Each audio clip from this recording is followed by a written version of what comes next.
Bonsoir à toutes et à tous, bienvenue sur notre 10+10, les recommandations du mois de mars, parce que ça fait le 3e mois que l'on se retrouve tous ensemble, et toujours avec Doup. Bonsoir Doup. Eh oui, bonsoir Stéphane, bonsoir à tous les auditeurs qui nous écoutent en différé, hein, parce qu'on enregistre ça... J'espère que vous allez bien, on se retrouve une nouvelle fois, on vous rappelle très rapidement le principe. Doup a sélectionné dans les sorties du mois de mars 10 titres, j'ai sélectionné 10 titres, moi aussi de mon côté, nous n'avons pas triché, nous ne nous sommes pas concertés, et puis nous allons égrener nos choix l'un après l'autre. Si ça se trouve, nous avons les 10 mêmes titres, et dans ces cas-là, l'émission va être très courte, et si ça se trouve, nous en avons 20 différents, et dans ces cas-là, on va aller jusqu'au bout de la nuit. Moi, j'en ai pas 10 ce mois-ci, je précise, voilà. Mais bon...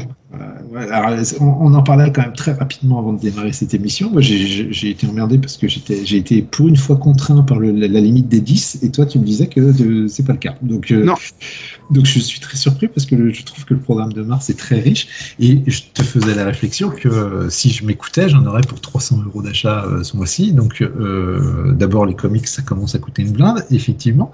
Et placement de produits, je vous rappelle que nous avons un autre podcast consacré aux comics pas chers. Je l'avais pas du tout préparé, dis donc. Ouais. Tu vois, mais les transitions, ça se bosse, hein. On progresse, hein, en fait. Hein. C'est ça.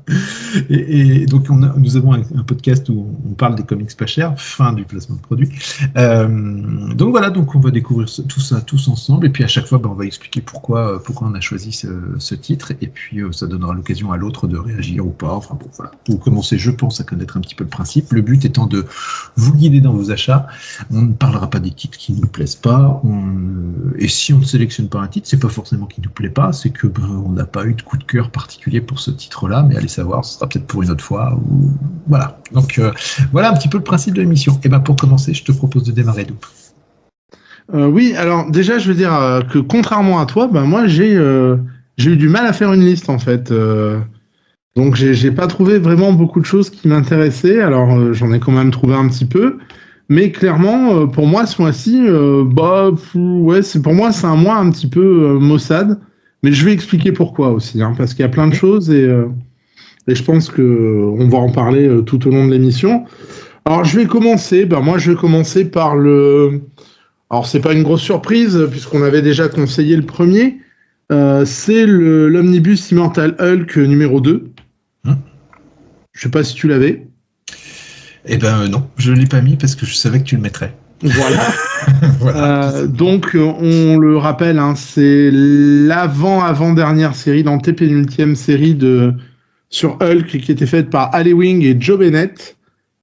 Et vraiment, ça a été une grosse redéfinition du géant Jade, comme on l'appelait autrefois, avec vraiment beaucoup d'originalité. Ali Wing, il est parti vraiment sur quelque chose qui était avec des monstres. C'est très très horreur, c'est très très orienté horreur. Et il a réussi, enfin, j'ai envie de dire, parce que ça faisait depuis Peter David qu'on attendait quelque chose d'un peu original. Il a enfin réussi à emmener Hulk dans une direction qui était plutôt bien foutue. Joe Bennett y reste quasiment pendant tous les épisodes. Il y a quelques fill-in, mais pas beaucoup. Et il fait un travail de dingue. Le premier omnibus, on vous l'avait conseillé, et comme le deuxième, il est aussi bon, moi je vous conseille d'y aller, et puis vous aurez la fin de l'histoire. Donc une série complète en 2 omnibus avec quasiment le même artiste dessus sur tous les épisodes. C'est assez rare pour qu'on vous le conseille. Voilà. Effectivement, c'était quelque chose d'assez attendu. Ce qui est chouette, effectivement, c'est que ça dure deux omnibus, donc je voyais ça plus long, tu vois. Enfin, je sais pas pourquoi. Ouais, non, il y a une 50aine de numéros, je pense, à peu près. Et puis, vu que les omnibus, c'est des beaux bébés, voilà. Là, j'ai vu qu'ils nous sortaient l'omnibus Doom 2099. Ouais, c'était dans les propositions, dans les sorties du... Il fera pas loin de 1500 pages et je suis déjà sur les dents, là.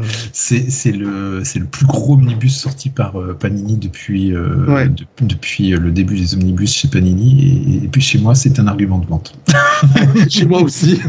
Surtout que moi j'ai le Spider-Man 2099, j'ai les X-Men 2099, j'ai le Ghost Rider 2099. Donc je ne pourrais pas faire l'impasse sur ce Doom 2099, mais là on s'égare un peu. Quoi qu'il en soit, l'Omnibus Hulk, le tome 2, prenez le tome 1, prenez le tome 2. Sincèrement, si vous êtes déçus, je vous rembourse. Stéphane vous remboursera, c'est son émission, mais là vous ne pouvez pas vous tromper. Non, c'est vrai que c'est l'un des gros classiques de Hulk de ces dernières années, donc effectivement c'est difficile de se louper.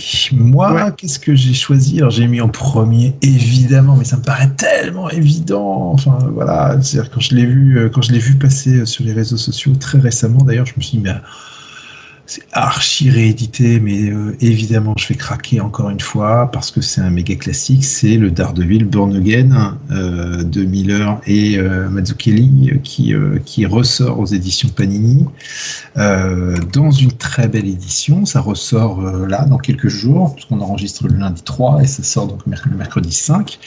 Daredevil Born Again, ou bien Renaissance parfois en France. Ce sont les épisodes de Daredevil, de la série régulière de Daredevil 226 à 233. C'est déjà sorti évidemment dans moult éditions. Ouais. Ça raconte tout simplement de manière magistrale la chute et la défiance totale de Matt Murdock, et qui est attaqué de manière très violente par le caïd dans sa vie personnelle, et la manière dont en fait Matt Murdock va se remettre debout après avoir touché le fond. C'est probablement une des plus grandes histoires de comics qui ait jamais été écrite et dessinée. Ouais. Alors. Si, mais bon, quand même. Non, c'est un des grands classiques. Alors, que ce soit un des grands classiques et qu'il soit dans la liste des meilleurs épisodes de comics de tout l'univers, je l'entends. Après. Moi, j'ai lu des trucs mieux, mais ça reste quand même très très bon. Hein. Mais j'ai bien dit, c'est une des meilleures histoires qui a été écrite et dessinée. Alors, moi, justement, je l'ai pas mis parce que ça a été tellement multi-édité. On doit l'avoir dans 54 éditions différentes. Alors, cette édition-ci, petit point sur le façonnage, parce que c'est pas une réédition bas de gamme, c'est vraiment une édition de très très bonne qualité. C'est exactement dans la même collection que l'édition où est sorti le mois dernier, on l'avait conseillé, le Captain America la vérité, ou bien le Wolverine, l'arme X en noir et blanc qui est sorti en fin d'année dernière. Tu l'as acheté du coup l'arme X? Ouais, non, c'est vraiment très bon. Enfin, voilà. C'est une bonne qualité. Ouais. Enfin, je trouve que c'est des albums qui sont vraiment luxueux, c'est-à-dire que le papier. Moi, j'ai vu que le prix de ce Daredevil-là était à 28 €. Oui. Je le trouve pas si cher du coup. Aussi. Voilà, c'est aussi pour ça que je le mets dans ma liste des recommandations, parce qu'il n'est pas si cher. C'est un grand format, c'est un format plus grand que le comics traditionnel, que le format single traditionnel. Il y a un dos toilé qui est proposé, et en plus il y a une qualité de papier et d'impression qui est au-dessus de la norme.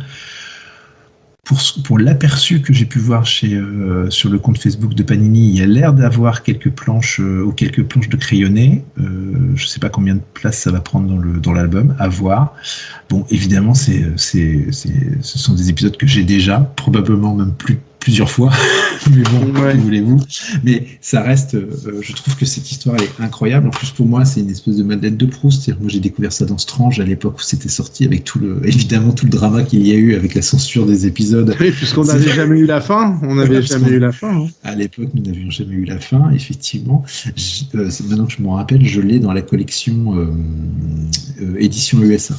Voilà, le Daredevil Born Again, et je dois l'avoir aussi dans la collection qui était éditée par Jean-Paul Jeannequin à l'époque. J'ai oublié le nom d'éditeur, mais ça c'était sorti en Betty. Voilà, merci Loup. Donc je l'ai déjà au moins 3 fois. Moi, je sais pas où je l'ai. Je dois l'avoir. Je dois l'avoir quelque part. À noter que ce sont des épisodes qui sont magistralement dessinés par Mazzucchelli, puisque c'est un pur bonheur graphique. Enfin, je trouve que je prends une claque à chaque fois que je les relis. Alors, Petit bémol, cependant, je trouve que les premiers épisodes sont plus réussis que les derniers en termes d'histoire. Je trouve que, c'est-à-dire que j'aime beaucoup sa chute. Je trouve que quand il remonte au bord du bassin, c'est un tout petit peu moins réussi, mais c'est très très chouette. Et c'est fou de se dire que ça a été publié dans la série régulière. Ouais. 226, mais parce qu'il y a de la drogue, il y a du porno, il y a vraiment. Et puis c'est de tellement bonne qualité que tu te dis, mais les mecs, ils ont même pas fait une édition spéciale. Aujourd'hui, on ferait un relaunch, on ferait tout un truc autour. Là, non, c'est dans la continuité de la série régulière. Bon, c'est une autre époque, évidemment. Mais ce sont de super épisodes. Donc, si vous ne les avez pas craqués, si vous les avez, vous craquerez probablement. Peut-être, comme moi. Ou pas. Voilà. Mais à 28 €, ça se Mais effectivement, tu sais que le prix, je me dis, pourquoi pas, finalement. Quand tu vas voir la belle tartine que ça représente, c'est un format un peu plus grand que le format comics, tu verras. Tu vas peut-être y réfléchir 2 fois. Ouais, il faudrait que je le voie. Je suis sûr que si je le vois, je craque, mais... Donc tu vas essayer de l'éviter. Voilà. Alors toi, qu'est-ce que t'as ? Alors tiens, si tu veux, on reste sur Daredevil. Alors moi, j'ai un Daredevil End of Days qui doit sortir aussi prochainement. Alors Daredevil End of Days, qu'est-ce que c'est ? Eh bien, je sais pas si tu te rappelles, mais Marvel, à un moment, ils aimaient bien faire des récits sur leurs personnages et de mettre la fin, c'est-à-dire de raconter la dernière aventure de leur personnage. Il y avait eu Punisher la fin, je crois... Alors la fin à FIN. Oui, bien sûr. Il y avait eu X-Men la fin.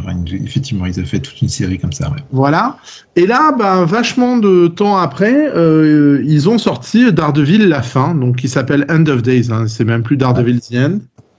Et c'est scénarisé par Brian Bendis. Et Brian Bendis, Dieu sait que j'ai été critique envers lui sur ses Avengers. On peut reconnaître quand même, au moins à sa décharge, que sur Daredevil, il s'est vraiment fait plaisir et que ça reste un des meilleurs runs. Et là, le faire revenir pour raconter la dernière aventure de Daredevil, c'est plutôt une bonne idée, surtout que au dessin, il est accompagné de petits dessinateurs comme Klaus Janson, Bill Sienkiewicz, David Mack, Alex Maleev. Bon, globalement, il y a tout le gratin du dessin un petit peu noir et urbain qui vient donc mettre des planches. C'est Johnson qui assure quasiment la totalité.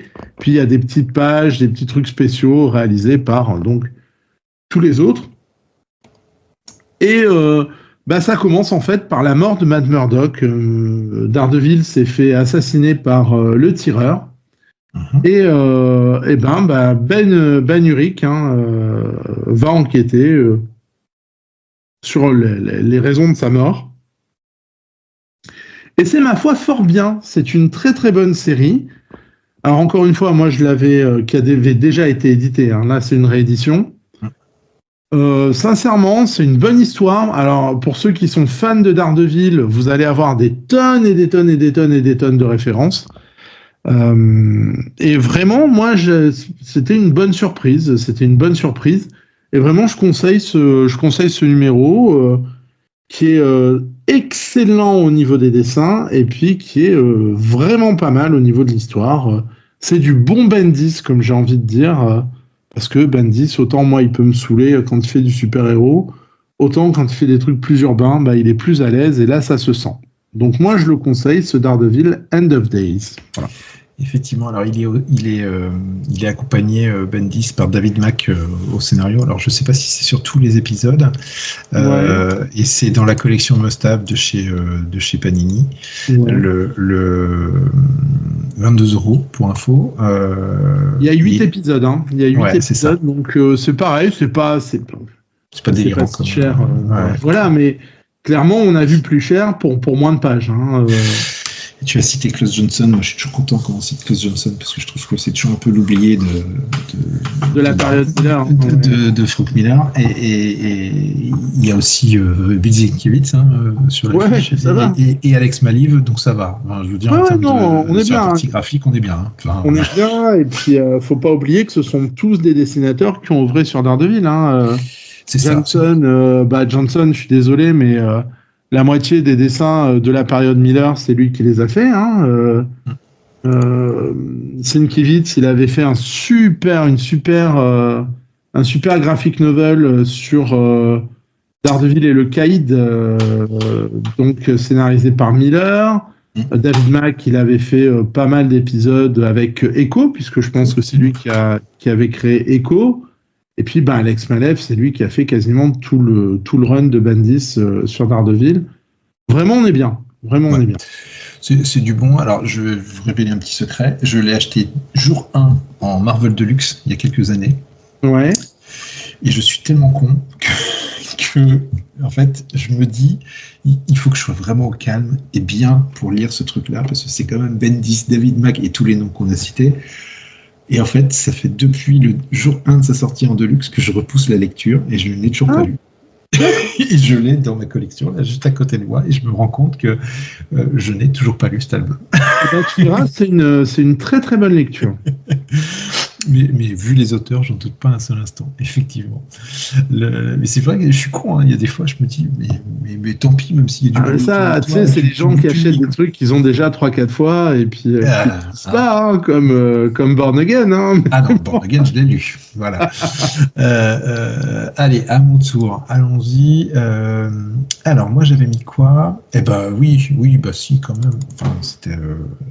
Alors, évidemment, Panini profite de l'éclairage de la sortie de la série Daredevil Born Again sur Disney+ cette semaine pour ressortir certains titres. Dont on vous reparlera peut-être sur Top Comics, mystère. Ouais, de Daredevil Born Again, si les troupes sont vaillantes et sont encore en vie. Façon de parler, évidemment. Panini en profite pour ressortir l'intégrale de Daredevil, la toute première intégrale de Daredevil, et moi j'avais envie d'en parler et de la mettre en lumière dans cette émission, parce que ce sont les 11 premiers épisodes de Daredevil des années 60, l'année 64, donc c'est une réédition, donc checkez quand même peut-être vos bibliothèques, vous l'avez peut-être déjà dans votre collecte.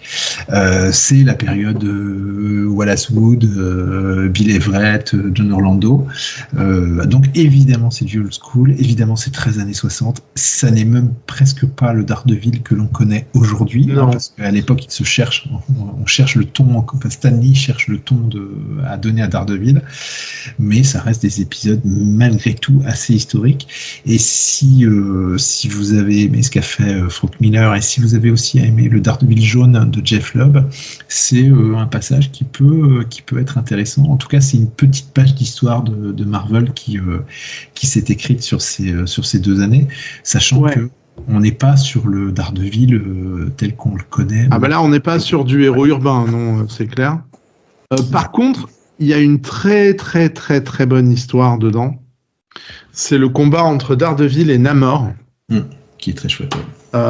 Et ça, c'est vraiment, même encore maintenant, moi j'ai du plaisir à la relire, cette histoire. Je crois que c'est le Daredevil 7 ou 8, je voudrais pas dire de bêtises, un truc comme ça. Je crois que c'est sur 2 numéros en plus, il me semble. C'était sorti dans Strange Special Origins, je me rappelle de les avoir lus pour la première fois là-dedans. Hein, ça nous ramène très très loin, hein, cette histoire. C'est ça. Mais de fait, non, c'est très très bien. Ça, en plus, vous avez des gens qui ont quand même des traits qui sont plutôt sympas, du genre Hollywood, qui reste pas longtemps. Joe Orlando, c'est très bien. Non, vraiment, c'est très sympa. C'est très très très sympa. Voilà. Ouais, c'est l'épisode 7, hein, le Daredevil dont tu parles avec Namor, et c'est Wallace Wood. Et alors évidemment, c'est très marqué par l'époque, mais comme tu dis, ils ont un trait qui est c'est un trait assez élégant. Alors bon, c'est une époque où les bulles sont très conséquentes et où il y a encore beaucoup de texte, mais c'est très sympathique à lire, effectivement. Moi, je le conseille, j'avais envie de le mettre en avant, et si vous êtes intéressé par Daredevil et que vous aimeriez aller au-delà de simplement de la période Bendis, la période Anne Nocenti, c'est intéressant de revenir aussi, je trouve, sur les vieux épisodes, parce qu'il y a les germes de ce que deviendra Daredevil par la suite aussi. Oui, et c'est très très bien. Vraiment, c'est une très très bonne intégrale. Les premiers épisodes de Daredevil, moi je les aime beaucoup. Mais c'est old school. Hein, alors en fait, moi, ce que j'ai fait, c'est que j'ai acheté cette première intégrale, je l'ai déjà, et ensuite j'ai attendu l'arrivée de Gene Colan sur la série pour. Donc j'ai dû louper 1 ou 2 intégrales entre les deux, je sais plus, j'ai pas fait le calcul, mais. Après, il y a des trucs qui sont un peu moins bien, mais Daredevil, quoi qu'on en dise, ça reste quand même une série qui a eu très peu de bas en fait durant toute sa publication. À part en ce moment. Ah oui, non, mais là, en ce moment, c'est pas possible. Enfin, sur son premier volume, on va dire, c'est-à-dire jusqu'à. Et puis, il y a eu Bendis après, ça marchait plutôt bien. Mais c'est difficile de trouver une mauvaise période. Enfin, il peut y avoir des mauvais épisodes ou des poignées de mauvais épisodes, mais il n'y a pas de période entière très mauvaise, quoi. Voilà. Ouais, non, il y a très, sauf à part Charles Soule et puis ce que fait Salanid Ahmed en ce moment, qui est une purge absolue. Et je pèse mes mots. Hein. Là, pour le coup, on a dit qu'on disait ce qui nous plaisait, mais là, moi, oh là là là là là là, c'est une catastrophe. Mais là, c'est bien. Là, c'est vraiment sympa, des épisodes fun. C'est très fun. C'est plutôt dense en fait à lire aussi. Hein. Ça se lit pas en 5 minutes. Moi, j'aime bien ces épisodes de Daredevil, ces premiers épisodes. Là. Allez, ta prochaine recommandation, Dope.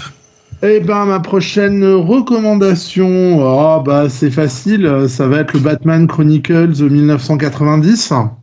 Ah, pas dis donc comme par hasard, moi aussi je l'ai. Bah oui, parce que on le répétera jusqu'à ce que vous nous fassiez confiance. Le format Chronicles de chez Urban, c'est le meilleur format comics qui soit sorti depuis 10 ou 15 ans, puisque c'est un format alors à la couverture à moitié entre le souple et le rigide, elle est vraiment cartonnée épais, et puis ça reprend tous les épisodes de Batman de toutes les séries dans la chronologie, et là on attaque l'année 90 et je crois qu'il y a du tout bon dedans. Tu sais ce qu'il y a dedans toi, Stéphane? Alors, je suis dessus.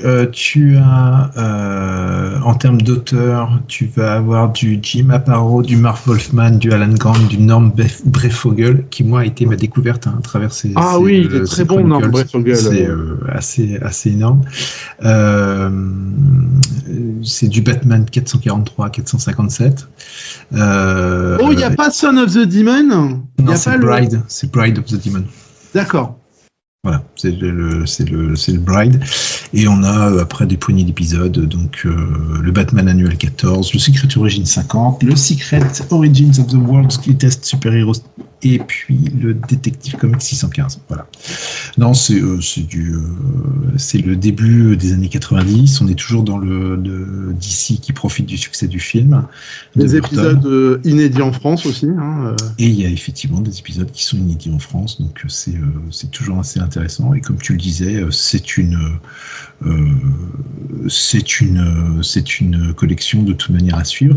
Je suis en train de lire, dans le contenu de celui-ci, donc c'est les années 90, on le disait, il y a Peter Milligan avec un arc qui s'appelle Dark City. Ah oui, qui est très bon, celui-là est très bon aussi. Voilà, et on a Mac Barr avec donc la fiancée du démon. Oui, celui-là il est... alors je sais pas si c'est Bride ou si c'est Son. Il faudrait que je recherche lequel c'est, celui-là. C'est celui qui est dessiné... Ah non, c'est pas celui qui est dessiné par... celui-là, il est dessiné par Tom Greenberg. On avait eu avant celui qui était Son of the Demon, qui introduisait Damian Wayne. Ah oui, non, donc c'est pas celui-là. Et c'était Jerry Bingham. Là, c'est plus la suite, on va dire. C'est plus la suite. Bon, évidemment, c'est du dessin un peu daté, années 80. Ouais, alors, un peu daté, mais clairement, comme tu le disais, toi, tu as découvert Norm Breyfogle, parce que Norm Breyfogle, ça a été un gros dessinateur de Batman dans les années 90. Ouais. Sauf que vu que ça n'a pas été publié en France, en fait, tout le monde est passé à côté. Et il n'a pas la reconnaissance, tout du moins en France, qu'il a, par exemple, aux États-Unis, où ça reste quand même quelqu'un d'important. C'est ça. Et puis, Jim Aparo, alors il était sur la fin, Jim Aparo. Mais... on commence à aller doucement vers Nightfall. Voilà, donc vers Nightfall, ouais. Donc, clairement, on est sur des clairement, on est sur des dessinateurs qui sont pas tape à l'œil, mais qui ont un style. Je veux dire, Jim Aparo, on le reconnaît entre tous. Moi, Norm Breyfogle, je le reconnais dès la première case. Et qui sont honnêtes et qui surtout vont rester très très longtemps sur le personnage. Et pour moi, c'est un très très bon. Puis les Chronicles, de toute façon, les Chronicles, c'est bien, allez-y, achetez-les tous. Qu'on en ait plein. Voilà. Bon, et toi, Stéphane, alors, c'est quoi la suite ? Alors, on va quitter les super-héros temporairement parce que moi, je voulais, dans mes recommandations, mettre en avant Lock and Key. Alors, Lock and Key revient en librairie à travers ce que les éditions Braglon ou iComics, c'est iComics. iComics s'appelle les Integral Masters. Donc vous aviez eu jusqu'à présent 3 tomes qui contenaient la série principale Lock and Key, sauf que si vous n'avez pas suivi de près les sorties de Lock and Key aux États-Unis, sachez qu'il y a eu des épisodes un petit peu indépendants publiés à droite à gauche. Quand je dis indépendants, c'est qu'ils n'étaient pas en fait liés à la continuité principale, mais ils n'empêchent pas moins qu'ils sont intéressants. Et Braglon, enfin c'est pas Braglon, c'est iComics s'est dit tiens, ça serait pas mal si on sortait ces épisodes. Alors ils en avaient déjà sorti quelques-uns, mais là ils profitent de la réédition de Lock and Key pour proposer les tout derniers épisodes qui ne sont pas sortis précédemment. Donc on va avoir droit à des épisodes comme Décrocher la Lune, Grindhouse, Petit Coin, Modèle réduit, La musique adoucit les mœurs, en Pâle Bataillon, donc on avait chroniqué, si je me souviens bien, sur Top Comics. Il y a Train d'enfer, qui est le crossover avec le Sandman de Neil Gaiman. Voilà, c'est un pot pourri entre guillemets d'histoires liées à Lock and Key. Moi, j'avais envie de le mettre en avant parce que d'abord, ce sont des épisodes qui ont pu passer inaperçus pour les amateurs de Lock and Key. Ça me permet aussi de mettre un petit peu en avant cette série qui est quand même assez exceptionnelle. Enfin, moi, j'aime beaucoup la série Lock and Key. Et tu vois, moi, c'est une série un peu d'horreur, un peu violente, qui est pas du tout mon style en principe. J'ai eu beaucoup de mal à y rentrer. Je me rappelle, le premier tome m'avait laissé très très dubitatif. Et puis un jour, j'ai profité, moi, des rééditions de iComics. Mm-hmm. Je me suis lancé dedans et je me suis vraiment régalé, quoi. Je me suis vraiment régalé. Par contre, moi, j'irai pas, tu vois, sur les... Pour moi, ils ont dit tout ce qu'ils avaient à dire. Et, les petites histoires à côté... Moi, ça m'intéresse un peu moins. Je dis pas que c'est pas bon, parce que j'en sais rien, je les ai pas vus. Mais tout de suite, moi, ça me parle pas, en fait. Moi, j'en ai lu en VO et j'ai trouvé ça très chouette. Alors après, on est plus dans la démonstration, plus que dans... c'est-à-dire qu'il y a notamment, je trouve que l'épisode en Pâle Bataillon, Grindhouse, où il y a un petit côté, on se pose un principe qu'on essaye d'appliquer à la bande dessinée, et puis on va essayer de rester dans ce principe-là. Mais je trouve que c'est... et puis rien que pour avoir le crossover avec Sandman qui est tellement évident. Enfin, je veux dire, voilà, ça coulait de source. Et je veux que je te dise, je l'ai jamais vu ce crossover. Alors moi non plus. Alors que je suis vraiment le fan de Sandman ultime. C'est ça. Alors moi non plus, tu vois, pour le coup, c'est pour ça quand je dis que c'est tellement évident, c'est que je l'ai jamais lu, donc j'ai hâte de pouvoir le lire. Voilà, et puis ça me permet aussi de mettre en avant cette nouvelle édition qui malheureusement est quand même nettement plus chère que la précédente parce que Lock and Key était sorti dans un gros pavé. Qu'on pourrait parler d'espèce de mini-omnibus, si on veut, qui était un chouette format et qui coûtait pas trop cher, tandis que là, ça ressort dans des tomes qui sont des tomes à 35 € le tome, donc ça vous fait déjà la série principale en 3 tomes, ça vous fait donc déjà 105 €, et si vous rajoutez ce tome 4, ça vous fait l'ensemble à 140 €. Ça fait cher le plaisir de lecture. Mais commence à faire cher, mais bon. Quand on aime, on ne compte pas, mais c'est vrai que ça commence à se faire cher. Alors, le gars qui rachète 10 fois l'édition de Daredevil Born Again. C'est exactement ça. Mais comme tu l'as fait remarquer, les épisodes de ce tome 4 ne sont pas indispensables. La série principale, c'est les trois premiers tomes. Voilà.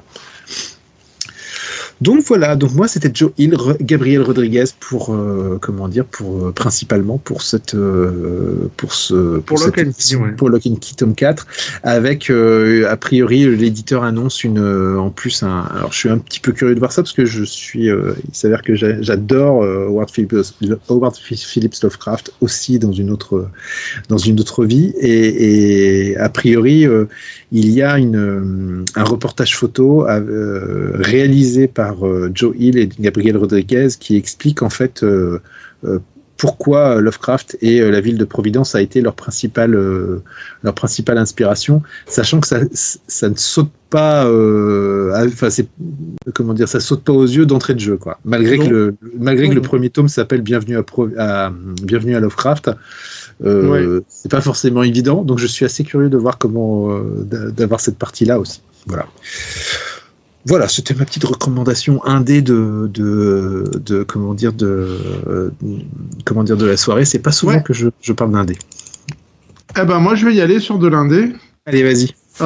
Puisque je vais vous conseiller. Alors je ne sais pas en fait. Je vais vous conseiller Spectrographe,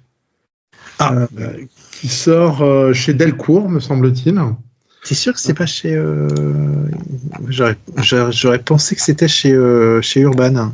Ah non, t'as raison, c'est chez Delcourt, tu as raison. C'est chez Delcourt, Spectrographe. Donc c'est une série donc par James Tynion IV, donc donc l'auteur de Nice House on the Lake, qui a fait du Batman, qui a fait plein de choses. Et c'est surtout Christian Ward, le dessinateur, qui a fait récemment un Batman, je ne sais plus comment il s'appelait, sur Lovecraft, justement, enfin très Lovecraftien. City of Madness. Ouais, c'est ça. Qui était très convaincant. Enfin, je trouvais ça très convaincant. Moi, Christian Ward, je l'aime beaucoup. Et donc, rien que sur son nom, j'achète. Alors, j'ai lu le premier épisode. Alors, c'est une histoire qui est vraiment très intéressante. En plus... notre ami Christian Ward, il est en train de changer de style. Parce qu'on est d'accord que c'était un style, alors pour ceux qui ne sauraient pas, c'est très peint, il y a beaucoup de trucs sur les couleurs, c'est très abstrait. Là, je le trouve de plus en plus réaliste. Et c'est hyper intéressant. Donc graphiquement, vraiment, là, moi, pour moi, c'est un des meilleurs du moment, Christian Ward, mais c'est mon avis perso, qu'on soit bien d'accord. Moi, je peux le suivre. Donc j'ai lu le premier épisode en VO. D'accord. Donc c'est toute une histoire sur une maison mystérieuse qui a été construite, on ne sait pas comment, par un propriétaire qui vient de mourir, qui était plus ou moins spécialisé dans les arts occultes. Et donc il y a tout un mystère autour de cette maison avec des gens qui veulent savoir ce qu'il y a au centre, des histoires de fantômes, de démons... Et en fait, d'un coup, en lisant le premier épisode en VO, j'ai eu très peur parce que c'est James Tynion IV et que James Tynion IV, moi, il a fait Nice House on the Lake qui m'a franchement déçu. Puisque il s'inventait plein de mystères qu'à la fin, il ne résolvait pas, il n'arrivait pas à gérer les mystères. Alors pourtant, moi, je l'aime beaucoup, James Tynion IV. Il a fait des mini-séries qui sont jamais sorties en France chez Boom Studio, Mimetic, Eugenic, dont on a parlé sur Top Comics. Et là, moi, j'ai peur qu'il me refasse la même chose avec cette série, c'est-à-dire qu'il commence à mettre tellement de mystères qu'il va s'étouffer avec, en fait. Et j'ai peur d'être déçu sur la fin. Donc, je vais y aller. Parce que là, on vous recommande des choses. Moi, la majorité, je l'ai déjà en VO, donc je ne l'achèterai pas. Lui, je vais quand même l'acheter. Mais j'y vais, j'ai un peu peur qu'il y ait une douille à la fin, moi, quand même, sur cette série.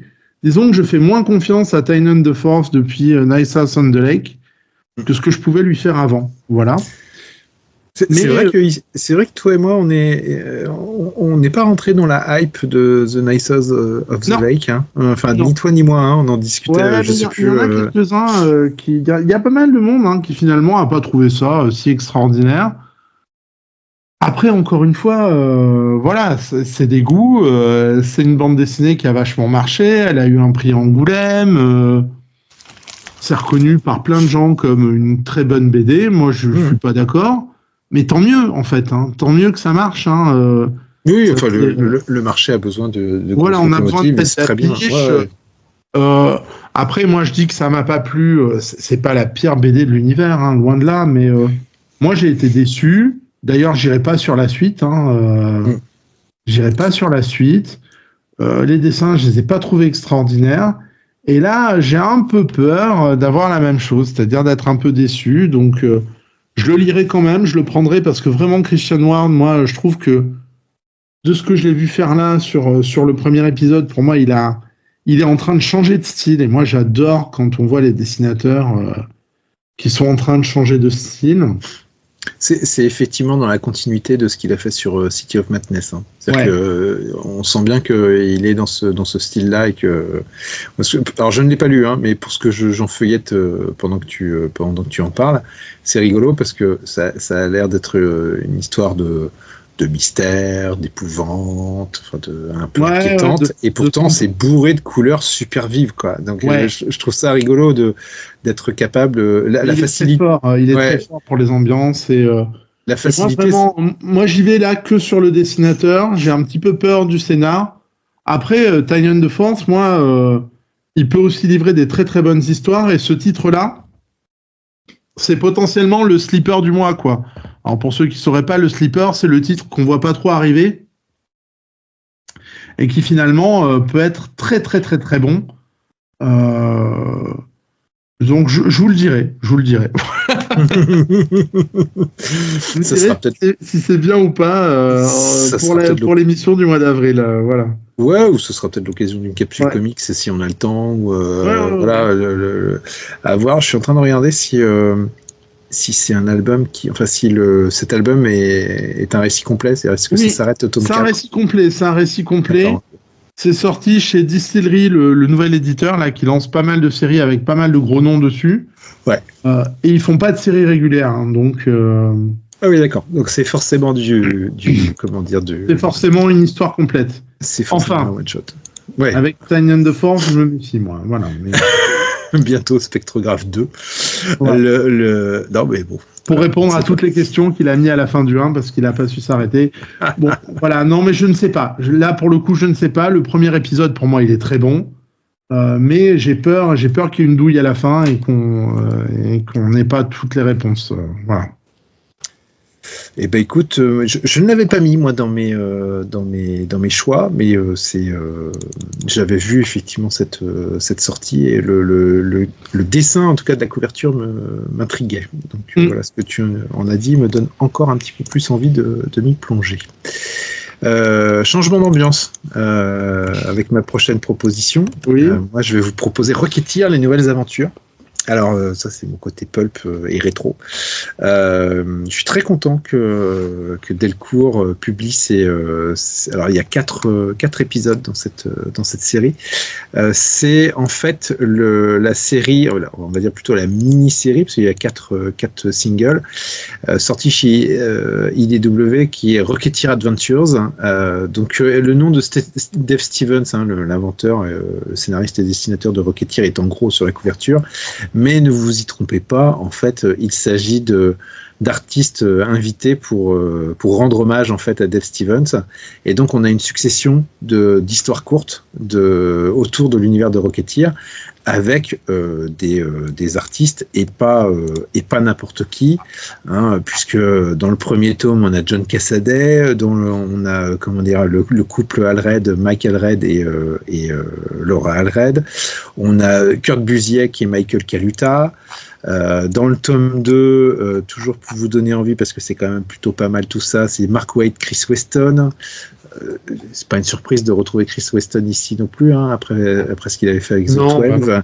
Darwin Cook sur des couleurs de Dave Stewart, Geoff Darrow, Gene A sur une autre histoire. Bon, voilà, on a une espèce comme ça un peu de Dream Team du comics américain qui revient rendre hommage à Dave Stevens. Je n'ai pas lu, donc je ne peux pas vous dire si c'est du bon ou pas du bon. Mais moi, j'ai lu un peu. Ah, t'as lu, d'accord. Et vraiment, moi, je me suis ennuyé, mais comme jamais, quoi, en fait. Après, encore une fois, qu'on ne se trompe pas, là, vraiment, niveau dessin, ça envoie du lourd.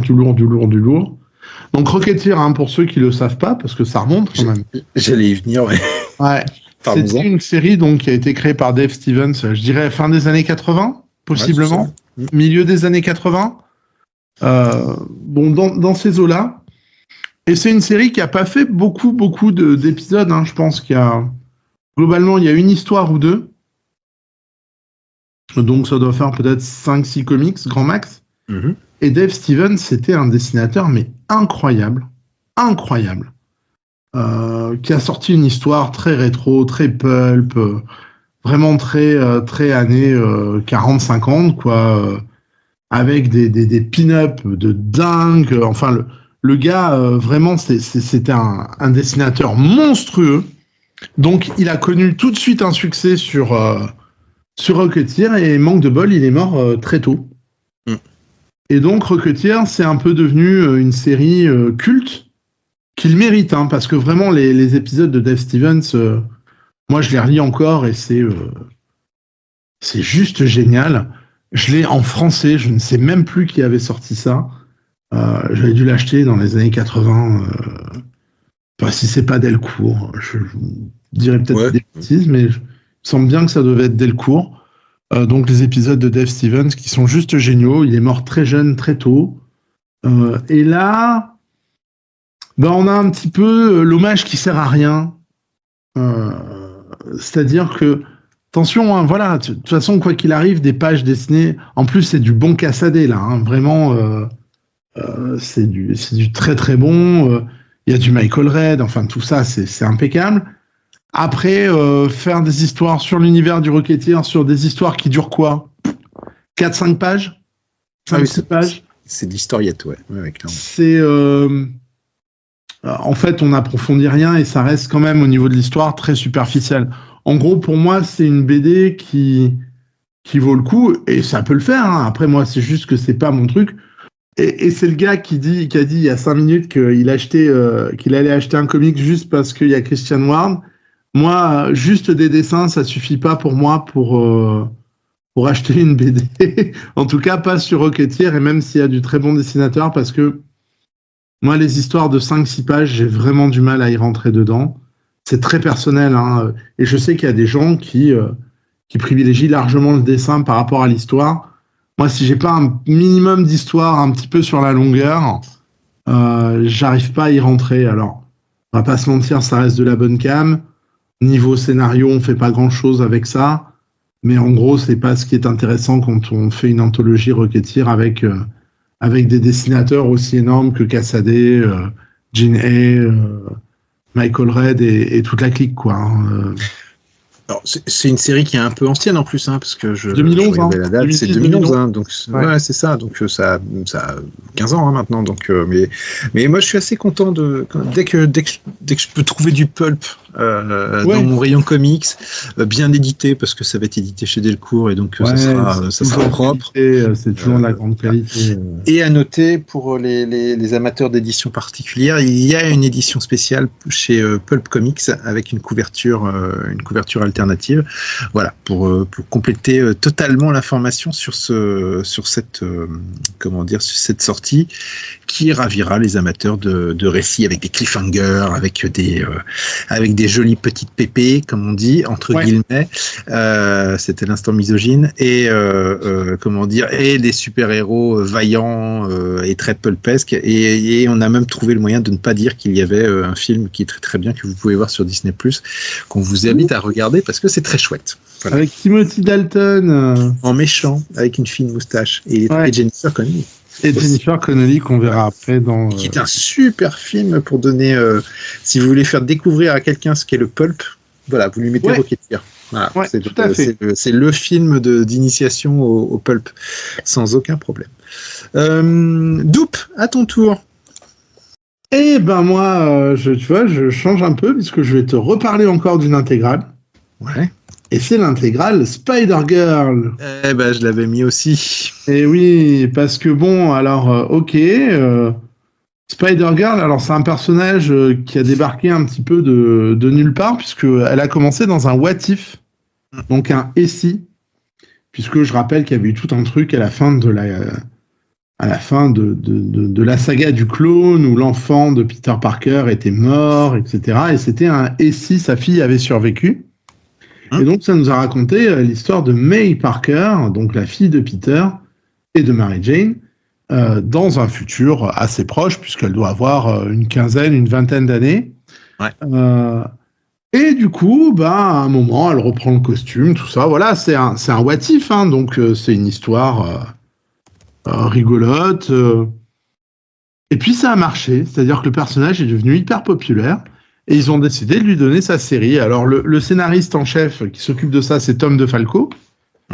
Tom DeFalco, qui était un très bon scénariste, puisqu'il a scénarisé pas mal de temps Spider-Man avec des très bons épisodes. Ensuite, il est passé sur Thor, où il a réalisé de très bons épisodes aussi. Et là, vraiment, il se fait plaisir sur un univers qu'il crée lui-même de toutes pièces, qui est l'univers MC carré, hein, rappelons-le. Ouais. Et Spider-Girl, ça a le mérite d'avoir tenu pas loin d'une centaine d'épisodes, je pense.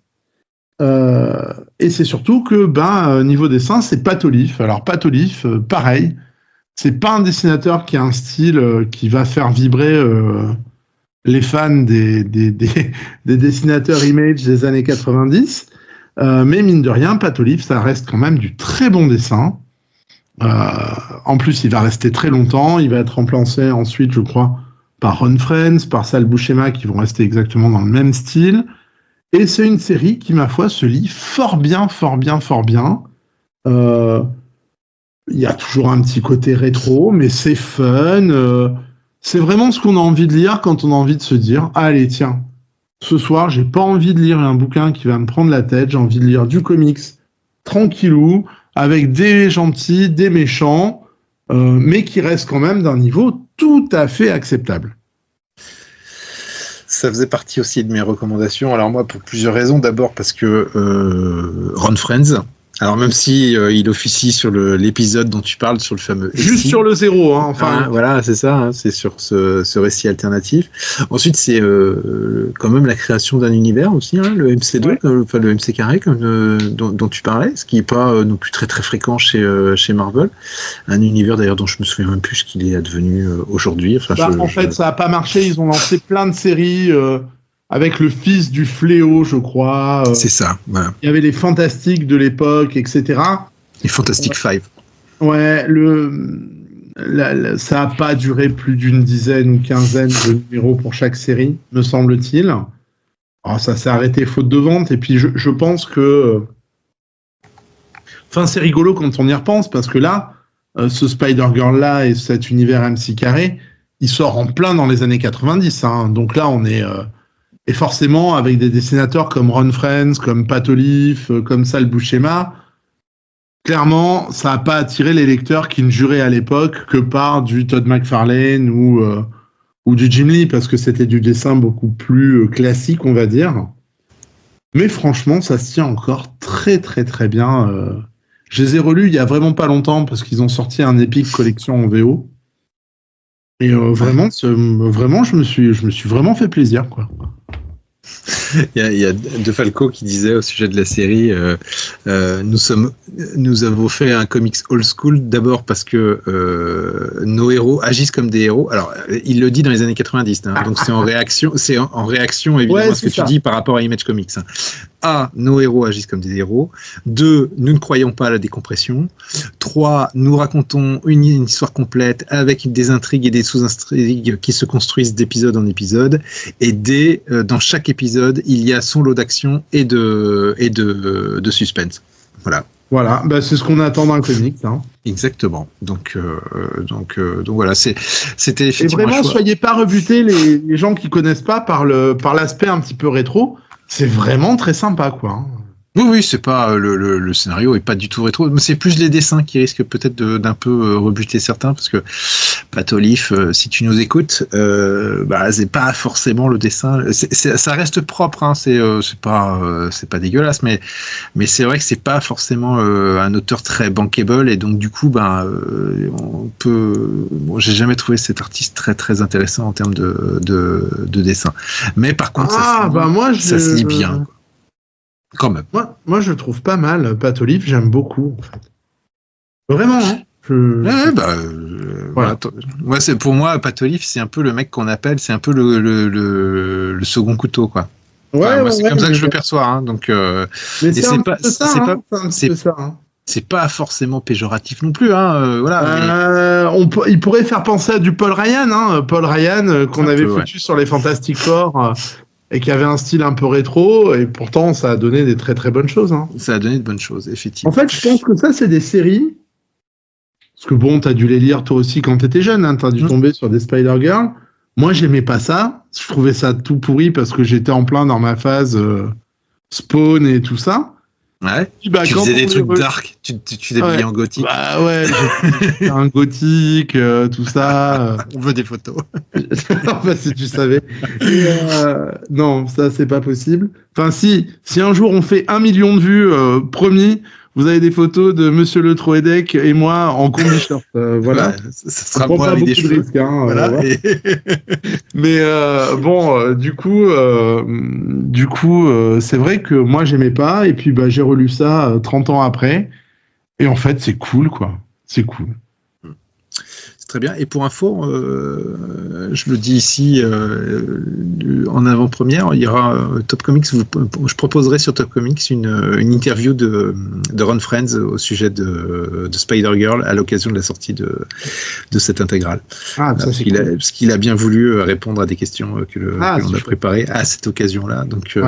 Mais ça sera sur toute sa carrière. Mais j'ai saisi l'occasion de la sortie de cette intégrale, même si il est créateur du personnage graphiquement, mais qu'après il en a pas fait non plus beaucoup, hein, des Spider-Girl en termes de. Enfin, c'est pas le sommet de sa carrière. Dans l'esprit, voilà. Il y est dans l'esprit. C'est ça. Donc voilà, on vous la proposera ce mois-ci. J'essaierai de faire concorder ça avec la sortie de l'intégrale de chez Panini. Et effectivement, c'était une chouette recommandation. Moi, je vais continuer. On va rester dans l'univers arachnéen de mon côté, mais avec on va revenir dans l'univers Marvel classique. Et là, je crois que je vais prendre mes pilules pour me calmer. C'est vrai. Vas-y. Non. Alors, moi, je vous propose de vous lancer sur l'intégrale Spider-Man 1990. Avec les épisodes de David Michelini et de Erik Larsen, parce que ce sont à mon avis des épisodes bien plus intéressants que les épisodes de Todd McFarlane qui précédaient. Alors je suis d'accord. Alors je pensais à autre chose. Tu pensais à autre chose. Ouais, je te vois venir. Je te dirai tout à l'heure si c'est bien ce à quoi je pensais. Ce sera pour celui d'après. Non. C'est pas mal. Bon, quoi. Voilà. Alors. Attention, ces épisodes ont été Alors, juste avant de passer sur cette intégrale Spider-Man, je voulais vous dire, j'ai oublié de le préciser, les épisodes de Spider-Girl sont déjà parus en français chez Panini. Hein. C'est-à-dire qu'il y a déjà une édition française. Pas des intégrales, non? Non, pas des intégrales. Non. C'était sorti dans des périodiques. D'accord. Aussi étonnant que ça puisse paraître. Mais après, elle n'a pas eu sa propre série en VI ou un truc comme ça, non? Elle a eu, alors tout est chez Panini, je crois, dans Marvel Mega hors série 9 qui contient le What If, et ensuite il y a eu 6 numéros d'une revue Spider-Girl publiée par Panini, alors à l'époque Marvel France, je crois, qui avait donc publié probablement les 12 ou 24 premiers numéros de la série. C'est pas allé jusqu'au bout en français, mais donc attention, gaffe, vous les avez peut-être dans votre bibliothèque si vous êtes de vieux briscards comme nous. Je reviens sur l'intégrale donc 1990 de la série Amazing Spider-Man qui contient les épisodes 329, 330 à 333 avec l'annuel 24 et le Spectacular Spider-Man annuel 10 et le Web of Spider-Man annuel 6. Voilà, histoire que les choses. Ça sent une histoire commune à tous les annuels. Voilà, ça sent le crossover. Ces épisodes ont été publiés très récemment dans un omnibus consacré à Erik Larsen, enfin David Michelini et Erik Larsen. Donc attention là aussi aux doublons. Moi je sais que j'avais fait le choix de ne pas acheter l'omnibus parce que je savais que j'aurais pris les épisodes en intégrale dans cette collection intégrale. Donc les voilà, ça y est, on y est. La précédente intégrale, il y avait je crois le premier épisode de Erik Larsen à l'occasion des actes de vengeance. Et là maintenant, dans cette intégrale, il devient le dessinateur officiel. C'est quoi les épisodes, tu m'as dit? 329 à 333. Ok. Et Comment? Ouais, il y a du Venom avec sa grande langue et toutes ses dents qui partent dans tous les sens. Ouais, il a énormément contribué à redéfinir le look de Venom, hein, parce que quand on regarde bien McFarlane et les dessinateurs de Venom, ils lui donnaient un aspect, je trouve, au niveau de la mâchoire et au niveau des dents qui rappelaient en fait ceux d'un serpent, en fait. Ouais. Et c'est lorsque Larsen débarque, il redéfinit le look de Venom avec ces espèces de dents qui partent dans tous les sens et cette langue énorme, enfin vraiment exagéré par rapport à ce que l'on connaissait auparavant. Et donc c'est du bon, quoi, c'est du super bon. Enfin c'est le Spider-Man que j'adore lire. Michelini, il est très bon, je trouve, pour construire des épisodes en récit complet sur chaque épisode, mais avec un fil rouge qui se poursuit et puis un effet feuilletonnant. Moi, j'achète totalement, quoi. C'est-à-dire que je les ai relus dernièrement dans Strange, parce que quand l'omnibus est sorti il y a quelques mois, là, j'ai failli craquer. Je me suis dit, ne craque pas. Donc, j'ai été les relire dans Strange, et moi, je trouve ça super bon, et je trouve ça bien mieux même que ce qu'a pu faire Todd McFarlane. Donc, moi, je suis team Erik Larsen, et donc je suis très content de voir cette intégrale sortir, et j'ai hâte même que la prochaine sorte. Très bien. Moi, je valide. Hein, du coup, je suis un peu moins fan, moi, de Michelini au fil du temps, mais je préfère effectivement Larsen à McFarlane sur Spider-Man. Je suis un petit peu comme toi. Je trouve que c'est mieux composé, mieux foutu, etc., etc. Oui. Voilà. As-tu autre chose à nous proposer? Oui, et ça va te surprendre, je suis sûr. Oh là, allons-y, vas-y. Je vais recommander Scott Snyder présente Batman. Alors là, je tombe de ma chaise. Que se passe-t-il? Je suis dans un Scott Snyder présente Batman, tome 0, je précise bien. D'accord. Puisque là, Panini, Urban Comics a décidé de republier tous les épisodes de Batman par Scott Snyder. Et donc ce mois-ci nous propose le tome 0 et le tome 1. Le tome 0 contient l'arc qui s'appelle Black Mirror, ou Dark Mirror, je ne sais plus. Sombre reflet, hein, en français. C'est Black Mirror. Et la mini-série Gates of Gotham, que Snyder a écrit avec Tynion DeForth. Et c'est pour moi une des meilleures histoires récentes de Batman. Ce sombre reflet, dans la mesure où c'est la première histoire qu'a écrit Scott Snyder sur Batman. Alors Batman, attention, à cette époque-là, c'est pas Bruce Wayne, c'est Dick Grayson, hein, c'est le Robin qui avait repris le tout premier Robin qui avait repris la cape de Batman parce que Batman était mort. Alors, il avait des soucis et était perdu dans l'espace. Mais on n'a pas compris parce que c'était du Morrison et on comprend jamais ce qu'il fait.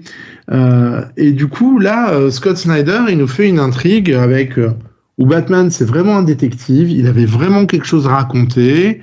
Les dessins, c'est Jock et c'est Francesco Francavilla. Donc, on est bien. Ah ouais, on est bien. Et puis c'est une super histoire. Moi, j'avais adoré ça en VO. Je l'ai relu. C'est une excellente histoire. Et puis, après, il y a la mini Gates of Gotham qui est du même acabit, un petit peu moins bien niveau dessin, mais clairement, ça envoie du lourd. Et c'est deux grandes histoires que moi, j'ai envie de vous recommander. Ouais. Contrairement au tome 1, voilà, qui va prendre la série de Snyder et Capullo, que je déteste absolument. Voilà. Ah ouais? Ah ouais. Ah ouais, je savais pas que tu détestais. C'est l'enfer. On arrête ce podcast. C'est bon, ça est terminé. C'est l'enfer absolu. Oui, les auditeurs. Le Batman de Snyder et Capullo, je le déteste. J'aime plutôt bien les premiers épisodes. Le premier épisode est très très bon. Par contre, dès qu'il commence à vouloir faire dans le gore avec le Joker, c'est pas compliqué. C'est tout ce que je déteste dans les comics. Donc, achetez le Scott Snyder présente Batman tome 0. Le tome 1, voilà, moi je vous le conseille pas, mais en attendant, on pourra pas dire que je ne suis pas impartial. Je suis persuadé de toi, Stéphane, que tu ne t'attendais pas à ça. Voilà. Alors là, les bras m'en tombent que tu conseilles du Scott Snyder dans ce podcast. Alors là, c'est gravé pour l'éternité. Tout arrive, tout arrive. Bon, alors, à l'inverse de toi, moi je suis un grand admirateur de Scott Snyder et il pourrait me réciter l'annuaire que je pense que j'achèterai. Quelques petites remarques, parce que moi je vais conseiller évidemment le tome 1, mais j'avais mis le tome 0 évidemment dans ma liste, hein, ça c'était indispensable. Sur ce tome 0, Black Mirror, je suis tout à fait d'accord avec toi. Ce qui est intéressant avec Black Mirror, c'est que c'est aussi un peu, alors il s'inscrit en fait je trouve dans la continuité de Batman Year One, hein, c'est-à-dire qu'il se met dans les pas de Frank Miller. Oui, puisqu'il y a Gordon qui joue un rôle important, voilà. L'héritage de Gordon. C'est ça. Et ce que je trouve intéressant, c'est que on va y retrouver toutes les marottes en fait de Scott Snyder qui reviendront plus tard en fait dans son run sur Batman. Oui, mais bien. Oui, alors voilà, chacun le perçoit comme il le veut, mais ce côté, je travaille l'histoire, c'est-à-dire que l'histoire, quand je dis l'histoire, c'est l'histoire avec un grand H, hein, c'est-à-dire le passé a énormément d'importance, la ville, la notion de la ville est extrêmement importante aussi. Ouais, ça c'est chouette. Le côté société secrète qui sont là depuis longtemps et qui fomentent des choses dans l'ombre, bah, ça y est aussi. Bon là, en plus avec Gates of Gotham, c'est assez prégnant. C'est vrai que c'est l'époque où je pense il n'est pas encore devenu la star chez DC, ouais. Et donc il est probablement un peu il marche sur des œufs, et donc ces défauts d'écriture qui consistent parfois à aller trop loin, bah là il est cadré quoi, donc ça, je pense que ça c'est ce qui fait la réussite. C'est ça qui fait la différence chez moi, hein, clairement. Alors que bon, moi, par un esprit un peu pervers, j'adore quand on le laisse totalement en roue libre et que ça donne des trucs comme Death Metal. Moi, ça m'éclate. C'est-à-dire de voir à quel point on l'a laissé partir dans ce truc-là. Et je persiste à dire que je fais partie d'un des rares lecteurs qui a apprécié Metal et Death Metal. Mais il y en a pas beaucoup. Mais moi, j'avais déjà arrêté Batman bien avant. Ouais, je sais bien. Le Gates of Gotham, ce qui est intéressant, c'est que c'était un récit qui avait été publié c'est une des premières publications de Urban Comics. Ça date de novembre 2012, je crois, et c'était sorti en kiosque, et parce que je l'ai sous les yeux là, et c'est rigolo parce que ça me paraît être une histoire qui est indispensable pour lire, oui, indispensable, pas forcément indispensable, mais qui me paraît être très importante pour le Batman de Snyder. Très bonne introduction à la cour des hiboux, en fait. Voilà, c'est ça. Enfin, il y a des prémices un petit peu de la cour des hiboux, enfin, du moins thématiquement. Et j'ai jamais compris pourquoi Urban n'avait pas réédité ces épisodes. Alors j'ai un doute, hein, peut-être que ça a été réédité. Alors moi j'ai une anecdote là-dessus. Ouais. Puisque le Batman Gates of Gotham, effectivement, moi je l'avais acheté en souple chez Urban, et mon chat a pissé dessus. Ton chat n'a aucun goût. Voilà, je l'ai racheté en VO en fait. Voilà, j'avais racheté le TPB en VO et j'avais trouvé ça très très bien. Mais voilà, pour moi, Gates of Gotham restera toujours lié à de la pisse de chat, ce qui est vraiment pas le cas de la série parce que je la trouve très très bonne.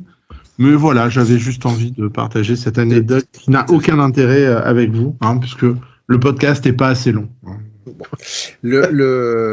Alors il y a un petit peu de temps entre ces deux, entre le tome 0 et le tome 1, c'est-à-dire que, comme tu le disais très justement tout à l'heure, c'est Dick Grayson qui est dans le costume de Batman dans ce tome 0.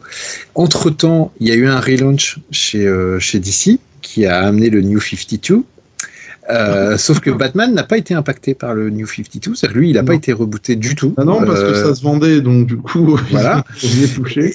Ils ont juste relancé la série au tome 1 avec Scott Snyder comme scénariste et Greg Capullo donc comme dessinateur. Ouais. Et donc ce fameux Scott Snyder présente Batman tome 1 dont tu parlais, que moi je recommande. Donc transition, hein, moi c'est une de mes recommandations. C'est un truc pour dire que vous pouvez tout à fait lire le tome 0 et ne pas lire les autres. Hein. C'est ça. J'allais le dire. C'est direct au tome 1 sans avoir lu le tome 0. Quoi. Voilà, et vous devriez acheter les deux parce qu'ils sont très bien, comme ça, voilà. Mais le tome 1 contient les 11 premiers épisodes de la nouvelle série, donc Batman de 2011-2012, je sais plus. Je crois que c'est intégralement dessiné par Greg Capullo, il me semble, de mémoire. Oui. Et c'est l'intégralité de la saga de la Cour des Hiboux. Donc vous avez les 11 épisodes qui forment ce bloc-là. Moi, je me souviens quand je les ai lus en kiosque, quand c'est sorti, donc il y a 15 ans, j'ai l'impression d'être un vieux crouton. Il y a 15 ans, j'étais là. Ça m'a fait le même effet que les Spider-Man de Straczynski. C'est-à-dire qu'il y a un moment donné, en fait, où Batman il se fait défoncer par la Cour des Hiboux. Et alors, ça n'a peut-être pas été aussi fort que le Spider-Man de Straczynski dont on parlait le mois dernier, mais je trouve qu'il il prend cher Batman dans ces épisodes-là quand même, quoi. Enfin, dans les premiers épisodes avec face à la Cour des Hiboux. Je trouve ça assez jouissif de le voir souffrir comme ça, et j'aime beaucoup la manière dont il remonte la pente aussi. J'aime bien les designs des ergots, j'aime bien le design de la Cour des Hiboux. Il y a juste un truc qui moi il faut, ça attaque un peu ma suspension d'incrédulité. C'est, je me dis toujours, putain, le mec il connaît sa ville sur le bout des doigts, mais non, en fait il y a une société secrète qui agit depuis des dizaines d'années et le mec il l'a pas vu, quoi. Bon, voilà, évidemment, il faut, sinon s'il était au courant, bah il y aurait pas d'histoire. Mais je trouve que on a du Batman 100%, quoi. C'est-à-dire que c'est du spectacle à 100%. Il y a une intrigue qui fonce à toute allure, avec des défauts, surtout vers la fin de ce tome 1, mais graphiquement ça reste quand même très très plaisant. Greg Capullo a redéfini totalement le personnage, enfin il lui a redonné un coup de peps en termes de graphisme. Non, ça se lit très bien, c'est 2 super recommandations pour ce mois-ci si vous ne les avez pas déjà, parce que c'est déjà sorti dans plusieurs éditions, hein, je crois. Mais je suis... Comment ? Oh oui, la Cour des Hiboux, je crois que c'est sorti dans une collection budget chez DC, chez Urban à un moment donné. C'est sorti en album, hein, évidemment. Mais je trouve ça chouette que Urban ramène ces épisodes de Scott Snyder dans une collection bien propre, etc. Mais Urban remet en avant son catalogue.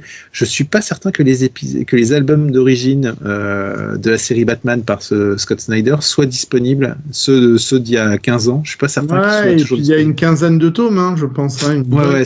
C'est très long. Ouais. Bah, le Scott Snyder présente Batman tome 2, ça sera ce dont tu parlais, c'est un deuil dans la famille, où là il y a un excès de gore, effectivement. Moi c'est là où j'ai arrêté la série, en fait. Hein. C'est un run que j'avais pas beaucoup aimé quand je l'avais découvert pour la première fois. Pour d'autres raisons, moi le gore me gêne pas, mais le Joker, j'en ai un peu plein le dos, en fait. Et finalement, en le relisant et à force de le relire, je trouve ça intéressant. Et ça déclenchait aussi quelque chose que va faire Snyder par la suite, c'est de systématiquement s'inscrire dans la continuité de quelque chose qui a déjà existé.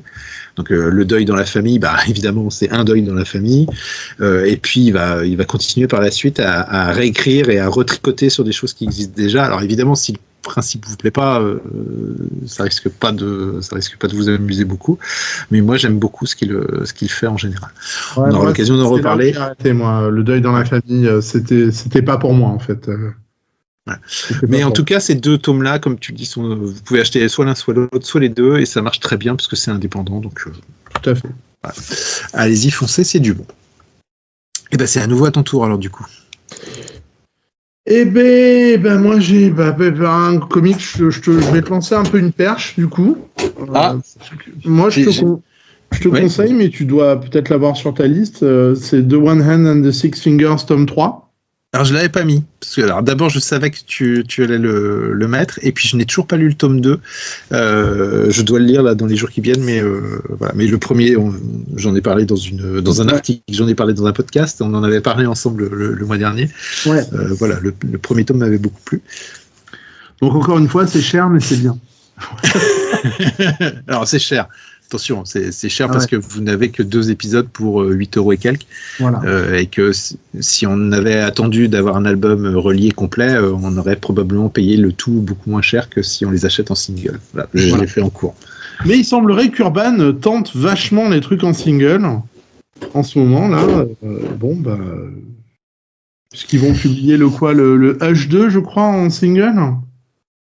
Il me semble. Ah oui, j'ai vu passer ça, effectivement. Oui, j'en ai entendu parler. La suite de Silence, de la saga Silence de Jimmy et Jeff Lubb, là ils font une suite Et il me semble que Urban va les publier en single, c'est-à-dire sous le même format que The 100 and the Six Finger. C'est assez rigolo, je trouve, qu'on en revienne à un format single. Ouais, enfin moi je suis assez content qu'il propose des choses nouvelles entre guillemets, parce que bon, le format single c'est quelque chose qui est très ancien, mais qu'on voit pas souvent ces temps-ci dans les librairies. Ça peut être pas mal dans l'idée de se dire il y a une espèce de pré-publication en single à 8€ les 2 épisodes, et puis quelques mois plus tard on regroupe tout ça en album, et puis ça peut permettre à certaines personnes peut-être de mieux gérer leur budget, ou de... Mine de rien, on assiste à un petit retour des formats anthologiques et des singles, quoi. Vraiment quelque chose dont je m'attendais plus à voir. Les X-Men, on vous fera certainement le podcast dans pas longtemps là, sur les X-Men 3. 5-6. Oui, pardon, 5-6, 3e mois, 5-6. Ouais, 3e mois. Avec l'univers Ultimate, où c'est des séries à suivre tous les 2 mois. Où on a des singles. Il y a la collection qui va arriver aussi, je sais plus comment ils l'appellent, chez DC, là, avec qui sont des TPB souples, qui contiennent avec une forte pagination. Ouais. On est loin du single, mais on est dans du souple quand même, malgré tout. Donc on est en train de changer un peu de format. Pourquoi, je ne sais pas. Mais moi, je trouve ça plutôt bien qu'on diversifie un petit peu. Oui, ça va peut-être permettre à certains de il y a peut-être des gens qui veulent pas mettre 40 balles dans un album The One Hand, The Six Finger, et qui par contre se disent 8€ par mois, ça passe. Et ils ont ou des gens qui se disent tiens, j'aime bien avoir un petit panel de séries dans un volume, genre les X-Men. Tout est pas bon, mais il y a des trucs sympas et ça me permet de connaître des séries. C'est un peu l'esprit Strange. Enfin, j'anticipe beaucoup là, mais en même temps, c'est le propre des éditeurs. Ils sont toujours continuellement obligés de se réinventer, donc ils proposent en fait de nouveaux formats parce que il faut essayer d'attirer le public et que il s'agit de surtout pas s'endormir sur ses lauriers. Remettez-les en kiosque, vous allez voir, ça va marcher. Ça marchera jamais, ça coûte trop cher. Non, ça marchera jamais. C'est très bien, enfin, je veux dire, et puis même écologiquement, c'est une aberration. C'est-à-dire, ça les oblige à faire des tirages de fous qui sont ensuite jetés et détruits. Donc ça n'a aucun sens. Donc non, surtout pas le retour en kiosque. Enfin, ça n'a pas d'intérêt. Mais par contre, juste pour moi. Non, arrête de faire. De toute façon, je dis le retour en kiosque, j'ai plus un seul marchand de journaux dans ma vie. Voilà, tu ferais comment ? Plus tu serais le premier à gueuler parce que tu peux pas les commander sur Internet. C'est ça. donc voilà, mais moi je trouve ça plutôt sain qu'il y ait ces propositions de nouveaux formats. Je suis très curieux de voir quelle va être la réception du public, mais en tout cas je suis très rassuré de voir en tout cas que Urban a entamé le truc avec le haut du panier, enfin The One Hand and the Six Finger, parce que c'était ta recommandation. Et puis c'est très réussi. Je pense qu'ils ont dû avoir les retours sur le premier mois. Et le fait qu'ils balancent Hush 2 dans ce format-là me dit que ça a dû fonctionner, en fait. Je suis pas sûr qu'ils aient suffisamment de recul pour prendre la décision. Ouais, je suis pas certain. Mais ça serait intéressant. Ce serait une question à poser à François Hercouet, mais ce qu'il répondrait, tu vois, parce que est-ce que ils ont pris cette décision sur Hush 2 en ayant eu l'œil sur les résultats des premières semaines de One Hand One Hand. Voilà, il est tard, pardon.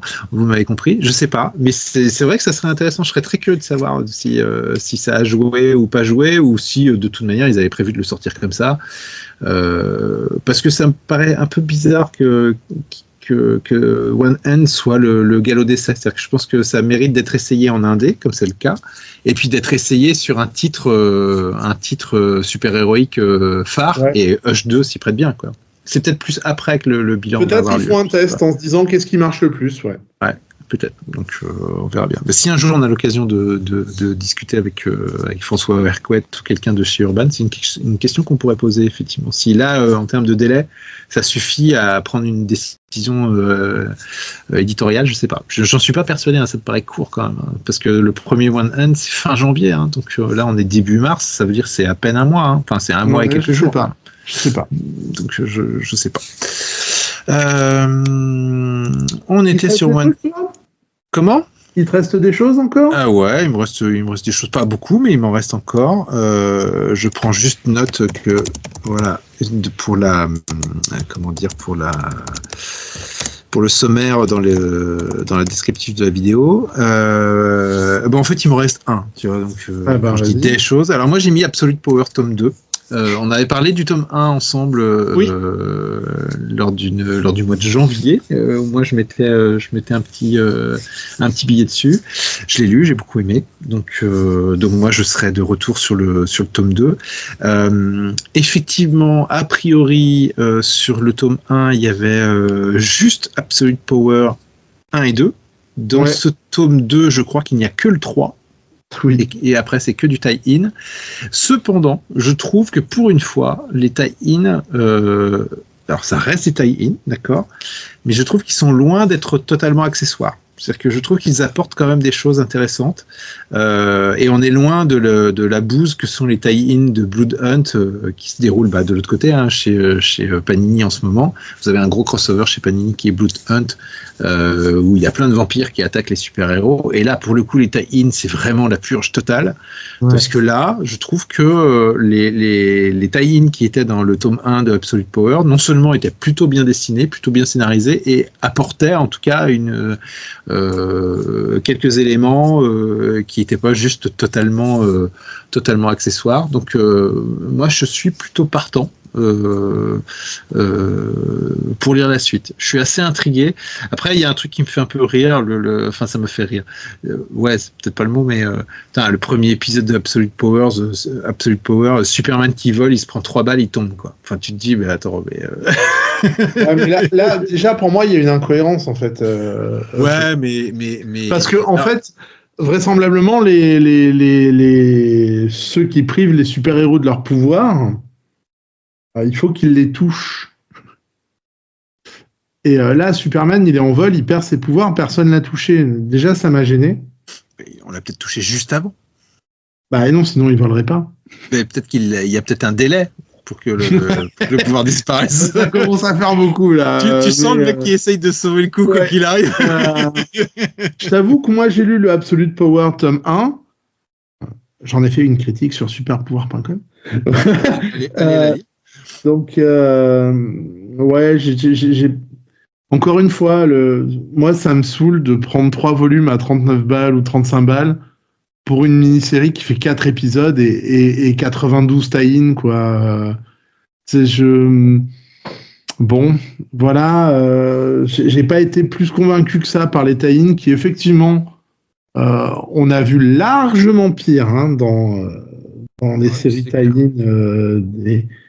Mais je pense que j'y vais pas. J'ai hésité à me dire le 2, et puis j'ai vu qu'il y avait que un épisode de la série principale. Après, la série principale fait 4 épisodes. Hein. Donc, ouais.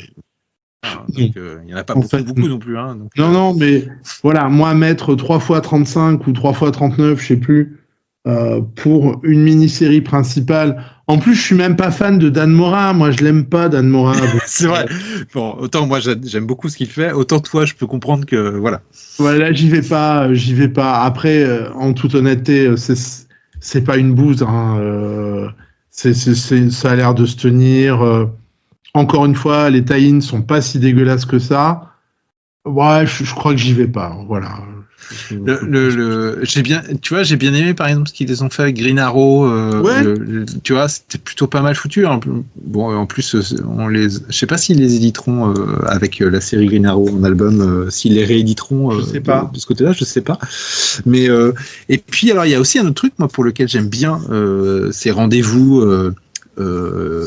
Event, crossover, gros événements cosmiques ou universels chez Urban Comics, c'est que Urban Comics malheureusement se retrouvant en fait malheureusement à ne publier quasiment que du Batman, Superman, Wonder Woman, c'est l'occasion quelque part d'avoir un petit bout de ce qui se passe avec les autres super-héros. Tu vois, c'est par exemple dans le tome 1, t'as un épisode consacré à Zatanna. C'est pas le genre de truc que tu lirais dans une autre publication Urban. Alors il s'agit pas de jeter de critiquer Urban, ils font avec les lecteurs qu'ils ont. Hein, donc si les lecteurs ça intéresse pas, ils sont pas philanthropes. Mais je trouve ça intéressant parce que c'est un rendez-vous annuel ou 2 fois par an où Urban va se retrouver entre guillemets aussi obligé de publier ses super-héros un peu secondaires, et donc moi c'est toujours avec plaisir que je les retrouve dans ces grands événements. Donc c'est pour ça que je suis plutôt client de ce genre de grands événements. J'y repensais en lisant ce tome-là, parce que je me disais, je repensais à la discussion qu'on avait eue ensemble sur les recommandations du mois de janvier, et je me disais moi j'aime bien de pouvoir lire un peu Green Arrow, j'aime bien de pouvoir lire un peu du Zatanna, j'aime bien de pouvoir lire un peu du Wonder Woman. Bon, le Wonder Woman, les tomes sont publiés en France, mais Green Lantern pareil, etc. Et voilà, graphiquement c'est pas dégueulasse, il y a rien de mauvais sur le graphisme. Bon, après il y a rien qui ressort non plus de façon incroyable, hormis Dan Mora, mais bon, moi j'aime beaucoup Dan Mora, donc voilà. Donc voilà, je serai sur le tome 2, surtout que le tome 1 s'est terminé, le tome 1 s'est terminé sur un moment un peu, c'est la Bérésina, tous les héros sont foutus, et Amanda Waller a gagné. Maintenant ça va être tu sais, c'est le côté un peu Infinity War, quoi, tu vois, enfin c'est terminé, plié rideau, baissons le rideau, les super-héros c'est fini. Maintenant ça va être le côté l'univers d'ici renaît, et les super-héros vont probablement reprendre la main, et je suis assez curieux de lire ça dans ce tome 2. Et puis cette histoire avec Amanda Waller, c'est quelque chose que je trouve pas mal foutu aussi, parce que ça traîne dans l'univers d'ici depuis très très longtemps, cette opposition entre Amanda Waller et les autres. Je suis curieux de voir, j'ai pas lu en VO, mais je suis curieux de voir si à la fin on va arriver sur un statu quo concernant Amanda Waller qui va évoluer. Voilà, je suis un peu curieux de voir ça. Parce que c'est vrai que la Amanda Waller qui fomente des trucs dans l'ombre, dans le dos des super-héros, ça fait un paquet de temps que ça existe. Et j'espère, ça c'est ce que j'espère, c'est que j'espère que la fin de la série Absolute Power va nous amener sur une Amanda Waller, qui aura une autre relation avec les super-héros. Donc du coup, ça va changer, ça pourrait potentiellement changer profondément le personnage. Je suis très curieux de voir ce qui va se passer. Ouais, moi j'y vais pas. Mais non, mais toi, il y a rien pour que ça te plaise, hein. Enfin, je veux dire, Dan Mora, t'aimes pas, donc voilà. Et puis c'est bourré de tie-in, donc oui, je suis d'accord avec toi. Enfin, je comprends tout à fait. Même si encore une fois, c'est pas mauvais, hein. On va pas, voilà. C'est juste que non, moi j'y suis plus là dans ce truc-là. Mais bon. Voilà, et on verra bien. Je suis curieux de voir si je vous recommanderai le tome 3. Ouais, voilà, ça va être rigolo, ça, de savoir. Ça va être marrant. Écoute, on a fait à peu près le tour. Ah, il m'en reste un, moi. Ah bon, tu vois, finalement. Alors. Bah ouais. Vas-y. Tu le sais, Stéphane. Je sais pas. Si, tu sais. Chasm, le fardeau de Kane. Non. The Goon, le volume 5. Alors non, j'aime pas The Goon. Captain America tome 3, la vache, non, ça c'est une purge, ça. Le Captain America de Straczynski, c'est une Spider-Man par Michelini et Bagley, l'omnibus. Mais non, tu sais. Ah si, bien. Le Savage World of Conan tome 5. Voilà, ça doit être ça. Ah non, je sais, je l'ai. La Haute République, Star Wars. Les Micronautes, évidemment. Ah, évidemment que c'était les Micronautes. Eh oui, les Micronautes. Le premier omnibus des Micronautes. On a eu Rome, l'omnibus qui est sorti le mois dernier, qui nous remettait au goût du jour une franchise, enfin une série qui n'avait plus pu être publiée pour raison de droit. Ça a coupé. Je pense que ça a coupé. Ok. Ça a coupé, voilà, ça a coupé à 1h40. Ok, vas-y, tu peux reprendre. Donc j'étais sur quoi ? Je te reprends tout ? Ouais, vas-y, reprends tout. C'est plus simple. L'omnibus Micronautes, Stéphane. Tu le sais très bien que j'allais te dire ça. Je le savais. L'omnibus, parce que un mois après l'omnibus Rome, qui avait remis qui avait permis aux lecteurs de pouvoir lire cette série qui était bloquée pour des raisons de droit depuis plus de 40 ans, Marvel, ils ont réussi à débloquer les droits de Rome. Ça a recoupé à nous. Ça a recoupé. Oh putain, j'en ai marre. J'en ai marre de mon garage.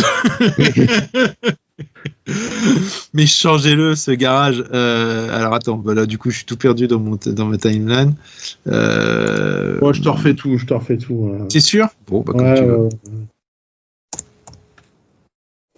Et oui, Stéphane, l'omnibus Micronautes, c'était obligé. Parce que forcément, évidemment.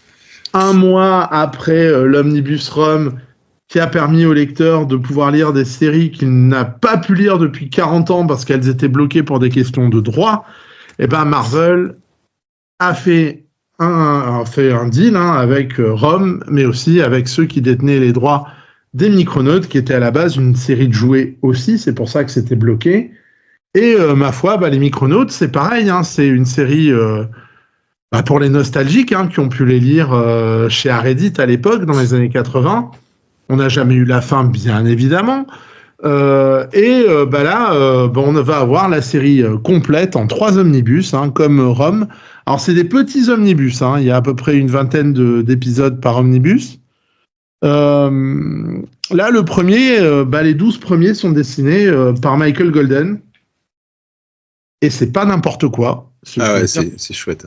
Ça tient la dragée haute, même à des dessins actuels. Pourtant, ça a 40 ans.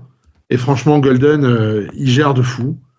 Alors, l'histoire, c'est un petit peu quand même en dessous de ce qu'a pu faire Mantlo sur Rome. Là, il a une équipe, donc il est très, très verbeux. Voilà, il est très, très verbeux. Il peut être un peu relou, Mantlo, dès qu'il y a beaucoup de monde. Mais ouais, ça reste quand même vachement bien, les 12 premiers épisodes. J'ai un peu plus de mal avec la suite parce que Golden se barre au bout des 12 premiers numéros qui forment limite une histoire complète. La suite, c'est du Ditko et on sait que Ditko, dans les années 80, c'est plus ça. Voilà. Après, il y a du Howard Chaykin, mais du Howard Chaykin qui commence. Ouais. Donc le style est totalement méconnaissable. Et après, on a du Pat Broderick. Pareil, dessinateur qu'on n'aimait pas, et puis finalement, à l'époque, et puis finalement, c'est un bon faiseur, c'est un honnête dessinateur. Mais je le conseille quand même, parce que clairement, c'est un peu quelque chose qu'on a attendu, enfin, tout du moins, moi, je l'ai attendu pendant 30 ans, ce truc des Micronauts. À la lecture, c'est un peu en dessous de Rome, je le cache pas. Les 12 premiers sont très bien, la suite, voilà. Mais en fait, ce qui est terrible, c'est que c'est dans le tome 2 et 3 où vous allez avoir une partie, la fin du run de Mantlo. Elle est juste énormissime, avec Butch Guice au dessin qui sera ancré par Kelly Jones. D'accord. Et voilà, et vous allez avoir l'intégrale en 3 omnibus. Ça fait 30 ans qu'on attend ça. Forcément, je ne peux pas ne pas vous le conseiller, moi, en vieux ronchon des comics que je suis, voilà. Les personnages sont intéressants. Il y a quand même des trucs assez glauques. Il y a des hommes qui se transforment en chevaux. C'est assez barré aussi. Il y a de l'univers Marvel, puisque dedans, il y aura du Nick Fury, il y a les 4 Fantastiques, il y a le Doctor Strange. Donc, vous ne serez pas complètement dépaysé. Et je pense que si vous avez bien aimé Rome, vous aimerez les Micronauts. Donc, je le conseille aussi. C'est ma reco du mois. Et c'est ce qui va venir conclure notre émission, parce que moi je n'avais pas d'autres recommandations. Je me suis limité à 10. Et donc. Moi j'en avais 8, moi, tu vois. Donc, donc voilà. On s'était dit qu'on allait faire court, et encore une fois, nous avons été particulièrement expansifs. Comme d'habitude. Comme d'habitude. On va donner rendez-vous à nos auditeurs le mois prochain, évidemment, pour de nouvelles recommandations. Il y aura, je pense, une nouvelle émission consacrée au X-Men mois numéro 3 avec les épisodes, les tomes 5 et 6 qui sortent cette semaine. On reviendra dessus. Dans pas longtemps. Ouais, vous avez été assez nombreux encore à nous écouter sur l'épisode 2. C'est chouette. Merci. Merci beaucoup, ça nous met beaucoup de baume au cœur. J'espère que Ben Wave pourra nous rejoindre sur la 3e émission. Et puis, dernier, ton actu, toi, du moment, des choses en particulier? Là, je suis sous l'eau, moi. Là, je suis sous l'eau. Je ne sais plus comment je m'appelle, parce que j'ai un vrai travail, et du coup, là c'est compliqué. Je suis en train de préparer pour Top Comics un gros truc sur Captain America. Cool. Un peu en retard, oui, je sais, tu peux avoir peur. Et puis, toujours. Alors, je fais un peu la version de ce qu'on fait nous à en podcast, mais à l'écrit sur Super Pouvoir, où je vous fais aussi une sélection de comics du mois. Oui, je rentabilise. Et je suis sûr qu'à la radio, il fait une sélection des comics du mois. Voilà, je rentabilise un peu. Voilà. J'essaye de faire en sorte, et puis c'est différent, puisque là, au moins, j'ai quelqu'un avec Stéphane pour me, pour un petit peu me contrôler quand je commence à m'énerver un peu, voilà. Donc, alors qu'à l'écrit, personne ne me contrôle, voilà. Vu, il y a le point Snyder. Le point Snyder arrive, il y avait des choses. Et encore, tu m'as pas parlé de Spider-Man, l'histoire d'une vie, parce que là, j'aurais été très tendu, mais. Donc, l'histoire d'une vie, enfin, je peux trouver ça. C'est loin d'être aussi bien que ce que j'ai pu lire à droite à gauche, mais l'idée est intéressante. Maintenant, ça a l'avantage d'être relativement court. C'est-à-dire, ils t'en font pas une maxi. Ils t'en font pas une. Oui, mais ils t'en font pas une maxi-série en 40 épisodes, quoi. Non, mais c'est mal foutu et tout le monde trouve ça bien et moi j'aime pas. Voilà. Mais on a dit trouvé l'idée amusante, mais ça veut pas au-delà du c'est amusant, quoi. C'est ça, c'est un gimmick et c'est mal foutu. Mais bon, et c'est pas bien et Bagley il est pas en forme et il faut qu'il arrête de dessiner Bagley. Voilà. Bon, on a dit qu'on disait que des trucs qu'on aimait bien. Mais non, voilà, donc des articles qui vont venir certainement sur Super Pouvoir dans pas longtemps. On vous prépare un gros truc sur Super Pouvoir aussi. D'accord. Et puis j'ai quelques petits articles sur Bruce Lee qui vont peut-être arriver, sur Daredevil, sur le run de Dan Chichester, de Karl Kesel, c'est-à-dire toute la fin du tome 1, du volume 1 de Daredevil, et puis un petit article qui va analyser une couverture iconique, et ce sera la couverture de Action Comics numéro 1, parce que je pense que plus iconique que ça, on peut pas faire, voilà. À tel point que c'est réutilisé régulièrement voilà. À droite, à gauche. Et puis, ma foi, si j'ai le temps, peut-être qu'on essaiera de parler de la série Daredevil sur Disney+, sur Top Comics, si j'arrive à trouver quelque part le temps de regarder les premiers épisodes qui sortiront dans pas longtemps, j'essaierai de vous pondre un petit quelque chose. Voilà. Bon, bah écoute, c'est sur ces bonnes paroles, voilà.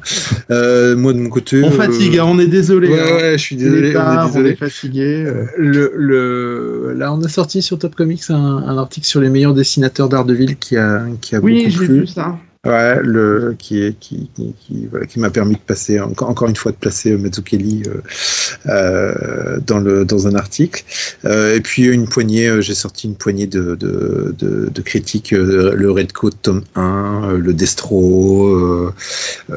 Qu'est-ce que j'ai sorti comme il y avait le Scarlet aussi dont j'ai parlé. Voilà, donc voilà, Top Comics continue, vivote tranquillement, sereinement, mais le site en tout cas, le site continue à avoir régulièrement des articles et on continue aussi évidemment à publier des podcasts sur YouTube, donc c'est cool. Voilà. Oui, on se fait plaisir. Exactement. Eh ben écoute, ça va être le moment de dire au revoir à tout le monde. Eh bien, au revoir, bonne journée, bonne soirée, bonne nuit, en fonction de quand vous nous écoutez. C'est ça, et puis moi je vous dis à très très bientôt, et lisez des comics, n'oubliez pas, partagez-les, parlez-en, c'est important, et Double, je te dis à très bientôt. À bientôt.